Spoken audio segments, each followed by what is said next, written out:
அம்மி என்னப்பா ஒரு 200 rupees கொடுங்க. 200 ரூபாப்பா 500 ரூபாய் அனுப்பியிருக்கேன் பாரு. 500. ஏய் என்னடா போதை இறங்குன மாதிரி இருக்கு. போயிட்டு நல்ல நெக்கா குடிச்சிட்டு அப்புறமா தான் நீ வரணும். Sweet mummy, thank you mummy. Enjoy பண்ற வாழ்க்கைய போடா. ஹலோ அக்கா. என்னடி சொல்லு. அக்கா என்னக்கா நீ உன் பையனுக்கு நீயே குடிக்கிறதுக்கு காசு கொடுத்துங்கிறியா?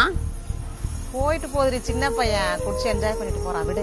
அக்கா நீயே இந்த மாதிரி பேசினா எப்படிக்கா? தப்புக்கா. என்னடி நான் கஷ்டப்பட்டு பெத்து வளர்த்து ஆளாக்கி அவனை படிக்க வச்சு 2 லட்சம் ரூபாய் கொடுத்து வேலையில சேர்த்து விட்டா வேலைக்கே போகாம குடிச்சிட்டு இஷ்டத்துக்கு சுத்திட்டு திரியறான்.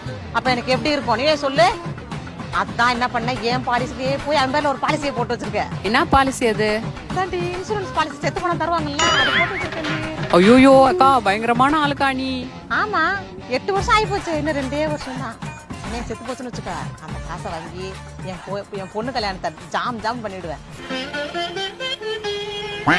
என்னப்பா அம்மாட்ட ஏதாவது சொல்லணுமா? பணம் ஏதாவது கொடுத்துருவா போதை இறங்க மாதிரி இருக்கு.